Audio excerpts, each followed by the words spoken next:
પ્રેમનો ચોંકાવનારો કિસ્સો સામે આવ્યો છે। નાનપુરા વિસ્તારમાં કૌટુંબિક ભત્રીજા સામે ફોઈ ભાગી, 2 માસૂમ બાળકો અને પતિને છોડીને કૌટુંબિક ભત્રીજા સાથે મહિલા ભાગી ગઈ। સમાજમાં બદનામી થવાની બીકે પતિએ આત્મહત્યાનો પ્રયાસ કર્યો। મિત્રતાની આડમાં ઘરમાં ઘૂસ્યો હતો આરોપી શંકર। ઘરમાંથી રોકડ 4 જોડી સોનાની બુટ્ટી લઈને બંને પલાયન થઈ ગયા। મહિલાના પતિનો પોલીસ પર ગંભીર આક્ષેપ છે। 25 દિવસથી પોલીસ માત્ર ધક્કો ખવડાવતી હોવાનો પતિએ દાવો કર્યો છે। કમિશનર કચેરીના આદેશ છતાં પોલીસ કાર્યવાહી ન કરી રહી હોવાનો આક્ષેપ લગાવ્યો।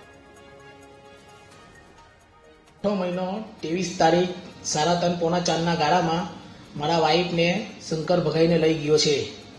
શંકર પરિયાર છે એનું નામ, અને મારા વાઈફનો ભત્રીજો છે ને મને હેલ્પની જરૂર છે અને મને ઇન્સાફ જોવે અને શંકરને સજા મળવી જોઈએ।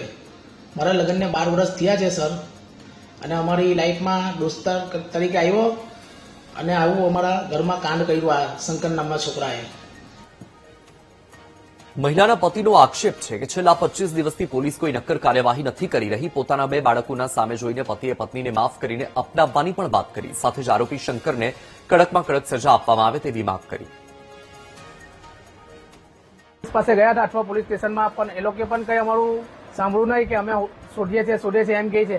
આજે 20 થી 25 દિવસ થઈ ગયા છે, પણ એનો કંઈ નિકાલ થયો નથી। અમે કમિશનર કચેરી ગયા તો મેડમે અમને એમ કીધું કે તમે સીસીટીવી ચેક કરો, પણ પોલીસવાળા કહે કે તમે સોલંકી સાહેબ પાસે જાઓ, પેલા સાહેબ પાસે જાઓ એમ કીધું। તો હવે અમે નાના માણસ છે એટલે અમે કેવી રીતના મદદ લઈએ? જેનિલ ડાયમંડ પોડાર માર્કેટની ગલીમાં મારી પાસે કોઈ રસ્તો નથી કે મારા ઘરમાં કમાવાવાળો મેં એકલો જ છું। અગર મેચ તૂટી જવા તો મારા ઘરવાળાને કોણ સાચવશે? મારા દીકરી દીકરાને કોણ સાચવશે? બસ મારી અપીલ એટલી છે કે મારા વાઈફ ઘરે આવી જાય રાજી ખુશીથી અને શંકરને કડકથી કડક સજા મળે।